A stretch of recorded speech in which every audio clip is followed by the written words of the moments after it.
A história do profeta Jeremias.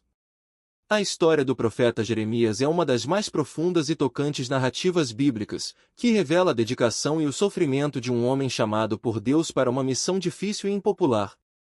Desde o início, Jeremias foi escolhido ainda no ventre de sua mãe para ser um profeta das nações. Jeremias capítulo 1 versículo 5. Ele foi chamado durante o reinado do rei Josias, em um tempo de grande apostasia e corrupção em Judá. Jeremias era filho de Uquias, um sacerdote da cidade de Anatote, na terra de Benjamim. Ele começou seu ministério em uma época de reforma religiosa, quando o rei Josias estava tentando restaurar o culto a Deus. No entanto, apesar dos esforços de Josias, o coração do povo continuava distante de Deus. Foi nesse contexto que Jeremias começou a profetizar, denunciando os pecados de Judá e advertindo sobre o iminente julgamento divino. Sua mensagem era dura e impopular, o que fez de Jeremias uma figura solitária e desprezada. Ele foi ridicularizado, ameaçado e até mesmo preso por aqueles que não queriam ouvir sua mensagem de arrependimento.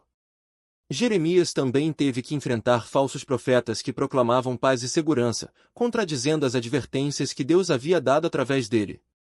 A vida de Jeremias foi marcada por grande sofrimento e angústia.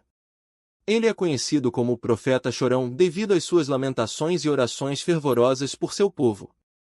Em suas Confissões, Jeremias capítulo 11 versículo 20, ele expressa sua dor profunda e luta interna, questionando por que Deus o escolheu para tal missão.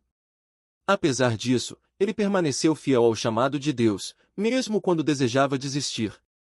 Um dos momentos mais significativos da vida de Jeremias foi o cerco de Jerusalém pelos babilônios.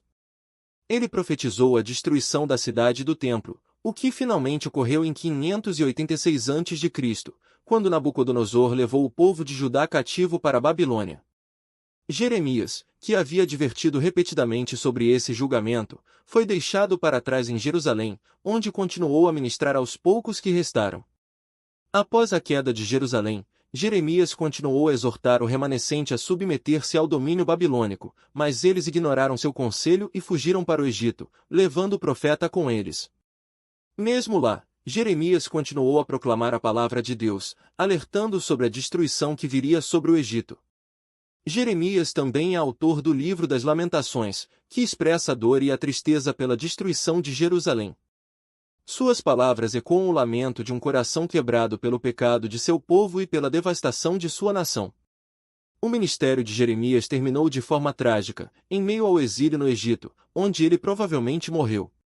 Sua vida foi um testemunho de fidelidade a Deus em meio à adversidade, e suas profecias continuam a ressoar como um poderoso chamado ao arrependimento e à esperança na restauração divina. Jeremias é lembrado como um dos maiores profetas do Antigo Testamento, cuja vida e mensagem ainda falam ao coração dos fiéis hoje, desafiando-os a permanecerem firmes na fé, mesmo em tempos de grande provação.